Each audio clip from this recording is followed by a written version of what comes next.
लेकिन मैं शुरुआत कर रहा हूँ रविंद्र जी आपसे और राहुल गांधी की यात्रा से। दो चीजें हैं। राहुल गांधी ने आज एक वीडियो भी जारी किया जो कि हरियाणा सेंट्रिक है, हरियाणा के बारे में बात कर रहा है और बहुत ही इमोशनल ढंग से बात कर रहा है।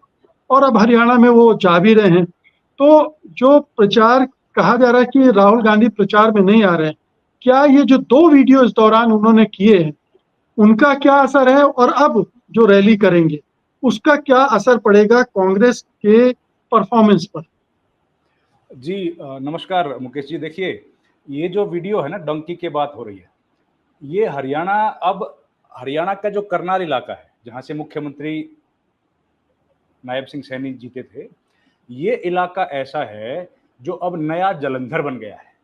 जालंधर का जो कबूतरबाजी का अड्डा था ना, वो अब समझिए आप करनाल की तरफ शिफ्ट हो गया है। ये नया जालंधर बन गया। यहाँ पर इतने सारे केसेस आपको देखने को मिलेंगे कि जो लोग किसी-किसी तरीके से विदेश जाना चाहते हैं, और विदेश का मतलब इज़राइल में तो हमने सुना ही है कि इज़राइल जाते हैं।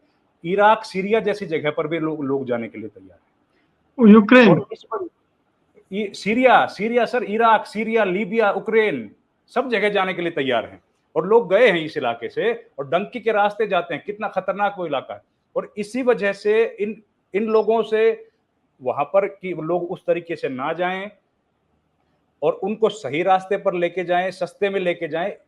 ऐसा एक कैंडिडेट नारनौंद विधानसभा से चुनाव लड़ रहा है और उसकी पॉपुलैरिटी बहुत ज्यादा हो गई है, क्योंकि वो केवल इसी पे फोकस कर रहा है कि वहां पर ना जाएं। और वो अपनी तरफ से बच्चों को भेजता है वहां पर सही तरीके से, चाहे वो कम पढ़े लिखे हो या ज्यादा पढ़े लिखे हो, कनाडा में और अमेरिका में। तो ये एक बहुत बड़ा इशू है और पंजाब का सीधा असर इस इलाके पर है।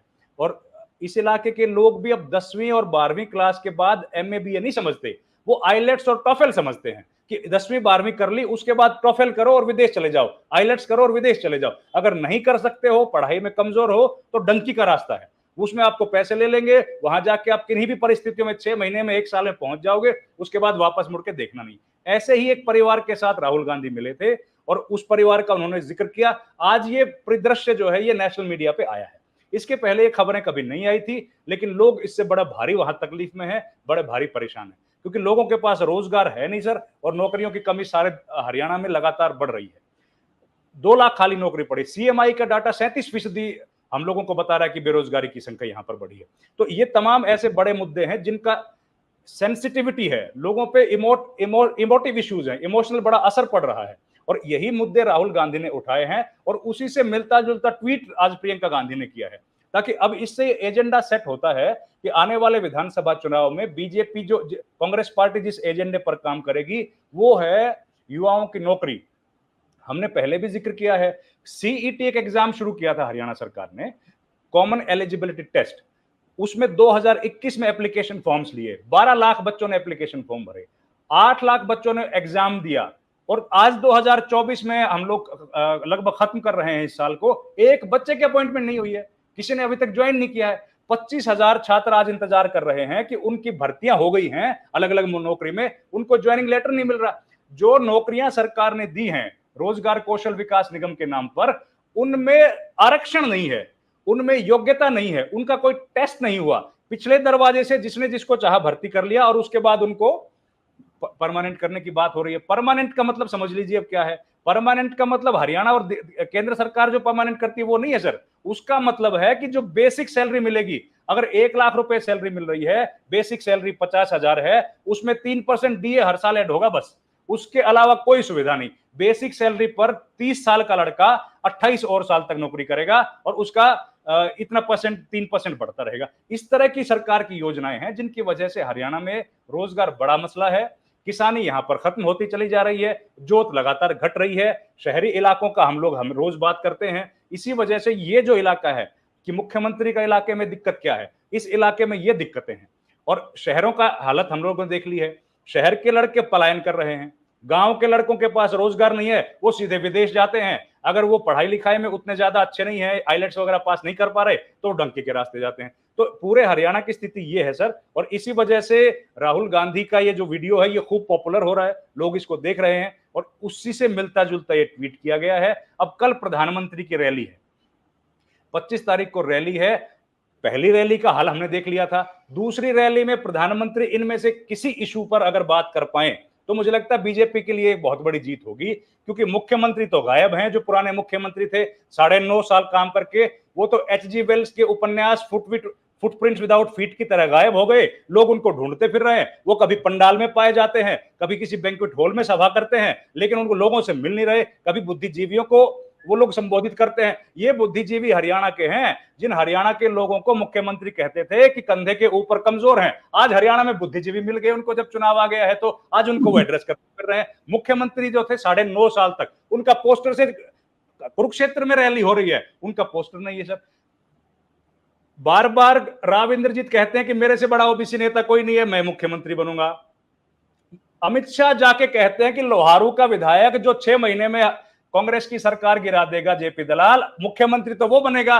और यहां पर उत्तर हरियाणा में कहते हैं कि जो है मनोहर लाल खट्टर और अनिल विज दोनों साथ साथ चुनाव का प्रचार कर रहे हैं। ये पहली बार देखा, जो दोनों 36 का आंकड़ा जिनका था, 9.5 बरस तक गवर्नेंस की बिल्कुल हालत खराब रही इन दोनों की अदावत की वजह से, वो लोग साथ चुनाव प्रचार कर रहे हैं और वो कह रहे हैं कि मुख्यमंत्री तो अनिल विज बनेंगे, क्योंकि उनको तो सबसे ज्यादा अनुभव है। लेकिन रवि ये बताइए कि कल तो प्रधानमंत्री मोदी की रैली होने वाली और फिर उसके अगले दिन राहुल गांधी की रैलियां हैं। ये इसको कैसे देख रहे हैं, इस सीक्वेंस को कैसे देख रहे हैं? वीडियो एक आ रहा है, वो एक एजेंडा सेट कर रहा है, मोदी की रैली और फिर राहुल गांधी की रैलियां होनी है। ऐसे माहौल में जब ये कहा जा रहा था कि राहुल गांधी आना नहीं चाहते हैं, नाराज हैं वगैरह वगैरह, लेकिन वो जा रहे हैं और एक दिन में 2 रैली कर रहे हैं। ये वहां के माहौल को किस तरह से बदलने जा रहा है? मुकेश जी, ये तो हम ही लोग कह रहे थे कि वो नाराज हैं। राहुल गांधी ने तो कहा नहीं कि वो नाराज हैं। हम लोग कह रहे थे बार बार अपने कार्यक्रमों में, लेखों में। तो प्रधानमंत्री की रैली तो 26 तारीख को होनी थी। वो तो राहुल गांधी की रैली को देख के 25 की है। पहले वो तो राई में होनी थी, सोनीपत में होनी थी, अब उसको शिफ्ट करके गन्नौर किया है। सर कहीं भीड़ तो आए। अगर पिछली रैली की तरह लोग आ गए तो प्रधानमंत्री क्या चुनाव का एजेंडा सेट करेंगे? सबसे बड़े नेता है वो आज हरियाणा, पूरे देश में बीजेपी के, और अगर वो रैली में भीड़ नहीं जुटा पाएंगे तो क्या बीजेपी के लिए बचेगा क्या रास्ता? और राहुल गांधी की जो 2 रैलियां होने वाली हैं, बड़ी स्ट्रेटेजिक लोकेशन पे प्लान की गई है। असंध का विधानसभा क्षेत्र करनाल में पड़ता है और करनाल में जो असंध के जो विधायक शमशेर गोगी हैं, शैलजा के ग्रुप के हैं। तो पहली रैली शैलजा के चहेते के यहां की जाएगी, दूसरी रैली की जाएगी बरवाला में।